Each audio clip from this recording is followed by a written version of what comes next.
L'objectif de ce tuto Python est de vous présenter la bibliothèque matplotlib.pyplot nécessaire pour faire de beaux graphiques.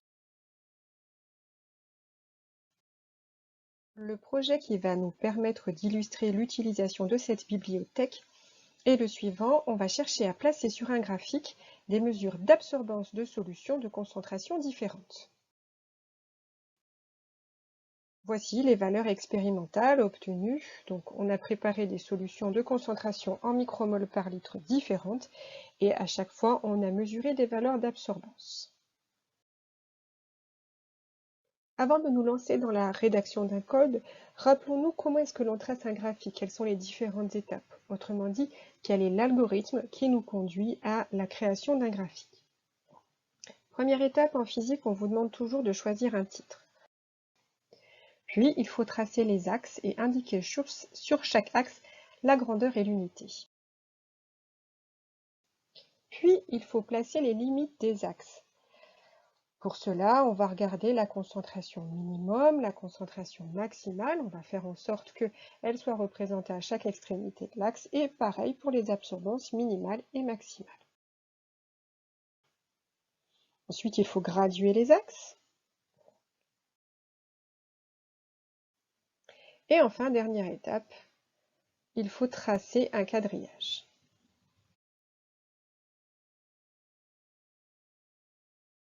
Là, c'est la base de tout graphique. Et enfin, l'étape finale, il faut placer les points expérimentaux.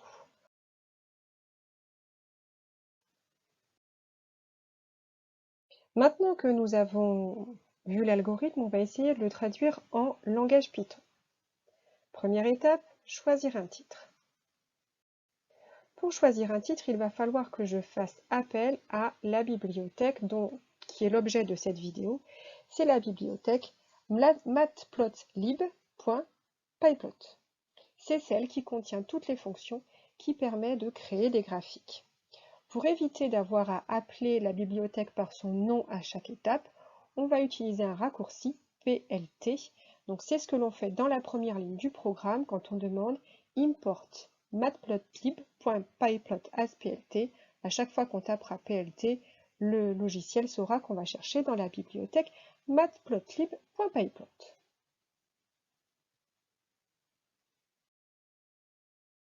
Maintenant, on va pouvoir aller chercher la fonction dans cette bibliothèque qui permet d'écrire le titre du graphique. Cette fonction, elle s'appelle title. Donc, pour pouvoir l'appeler, on commence par taper PLT pour indiquer qu'elle est dans la bibliothèque, puis on tape title. Le titre est une chaîne de caractères, c'est un texte, on va donc le placer entre guillemets, et ici on tape le titre du graphique qui est représentation de l'absorbance en fonction de la concentration. Donc voilà pour le titre. On va essayer de voir ce que ça donne. Pour cela, il faut indiquer au code que l'on veut voir, qu'il doit nous montrer le graphique. Donc il existe une fonction pour cela, c'est la fonction show. Donc on va toujours indiquer qu'elle se trouve dans la bibliothèque en faisant précéder cette fonction de .plt et voyons ce que cela donne. Donc là je vais regarder le graphe, puisque c'est un graphe que l'on affiche. Je demande la compilation du code et on voit que le graphe a été tracé. Il y a bien le bon titre, représentation de l'absorbance en fonction de la concentration. Il y a des axes, mais on ne sait pas ce que c'est, et il y a des graduations qui sont complètement arbitraires. On va essayer de remédier à ça. Ici, une petite astuce. Si vous voulez que le titre apparaisse sur deux lignes, pour sauter une ligne, il suffit d'insérer le code anti/n à l'endroit où vous voulez passer à la ligne suivante. Donc vous voyez ici, j'ai mis un anti/n entre les mots absorbance et en, et on voit qu'il y a bien eu un saut à la ligne. Étape suivante, on veut tracer les axes. C'est déjà fait par défaut, mais on veut surtout indiquer la grandeur et l'unité représentée sur chaque axe. On veut également placer les limites des axes.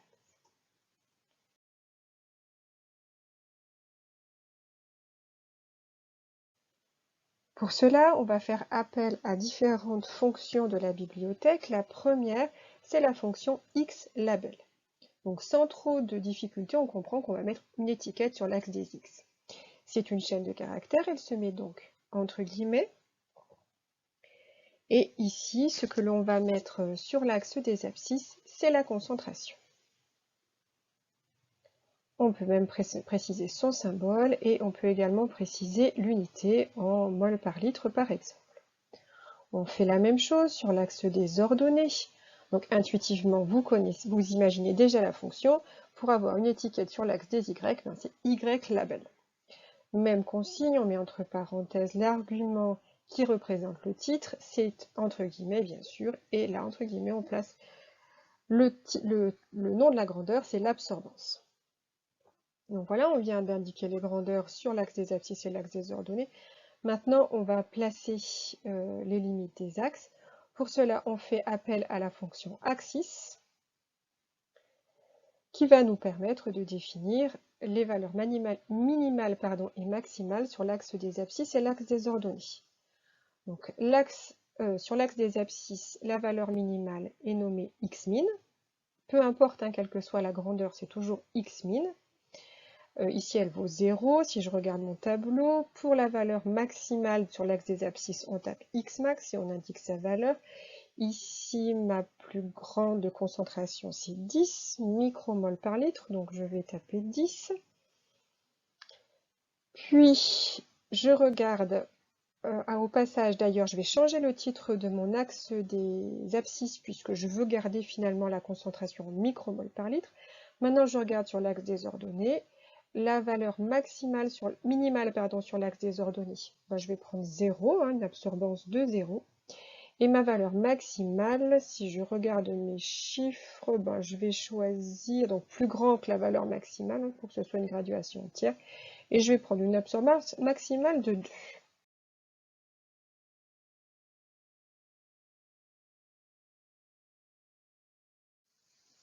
Pour voir le résultat, on compile. Et on remarque que ça a fonctionné. Maintenant, il y a bien un titre pour l'absorbance et un titre pour la concentration. Donc pas de problème. Et de même, les valeurs minimales et maximales des grandeurs sur les axes sont bien respectées.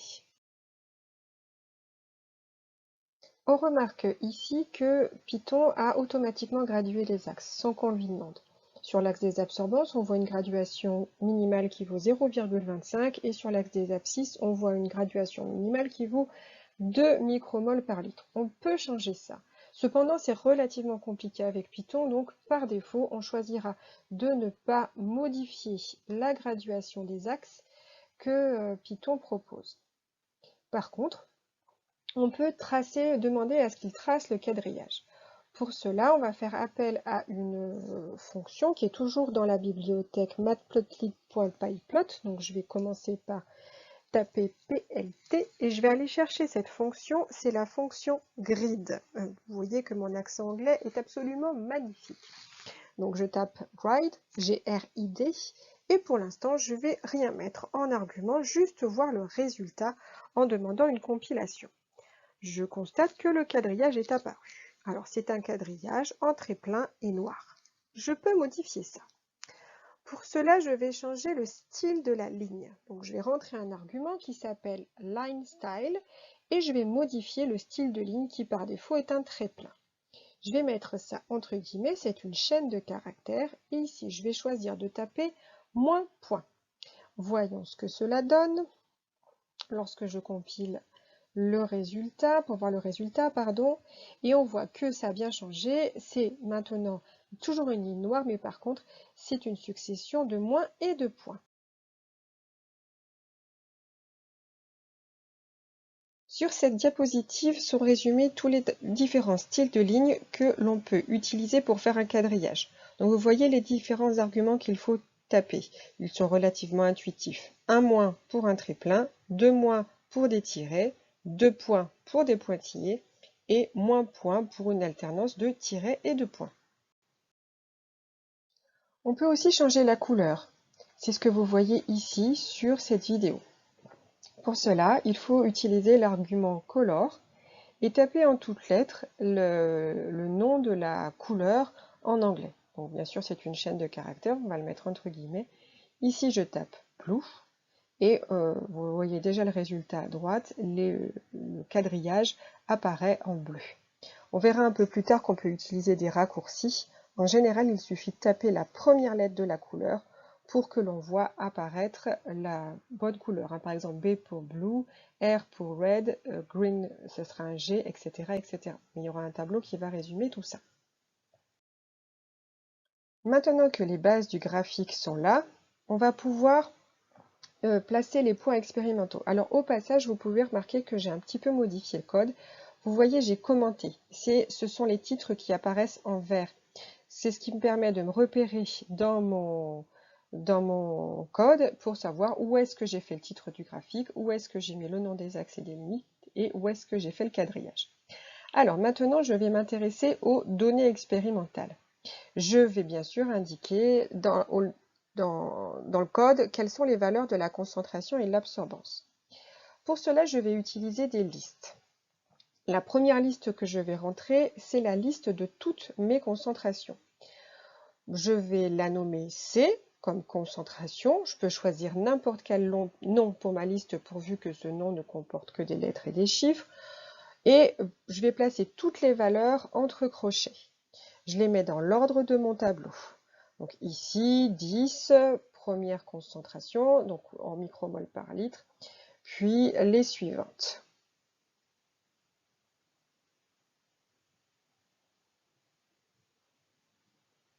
Maintenant, je vais faire la même chose avec l'absorbance. C'est une liste que je vais noter A. Je mets les valeurs entre crochets. Il faut faire attention de ne pas confondre le séparateur décimal. Si 1,56 se tape 1,56, et par contre, pour séparer les différentes valeurs, je mets une virgule. Donc là, je recopie toutes celles qui étaient dans le tableau tout à fait au début de la vidéo. Maintenant, Python connaît toutes les valeurs de concentration et d'absorbance qui vont représenter les points expérimentaux que je veux reporter sur le graphique. Donc l'étape suivante dans mon code, ça va être de placer ces points sur le graphique.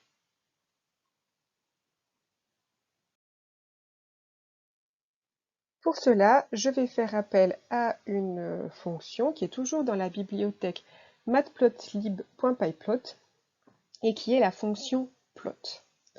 Je commence toujours par commenter mon programme pour ne pas me perdre. Donc là, je vais reporter les points sur le graphique. Et voilà comment fonctionne la fonction plot.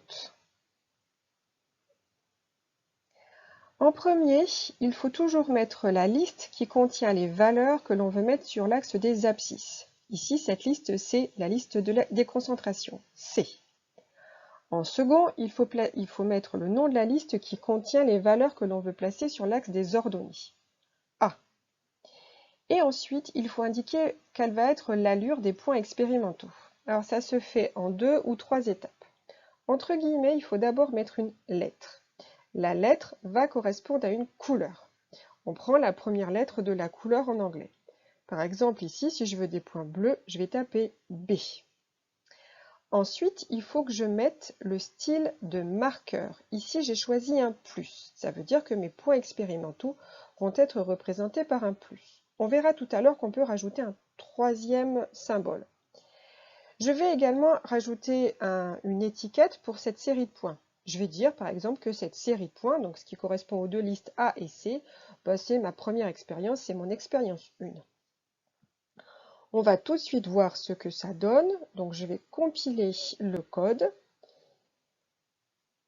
Et on voit que mes points expérimentaux sont bien apparus sous la forme de plus bleu sur le quadrillage. D'ailleurs, je me rends compte que cette couleur n'était pas forcément bien choisie. Donc je vais remplacer le B par une autre couleur. Je vais par exemple taper R pour avoir des points rouges.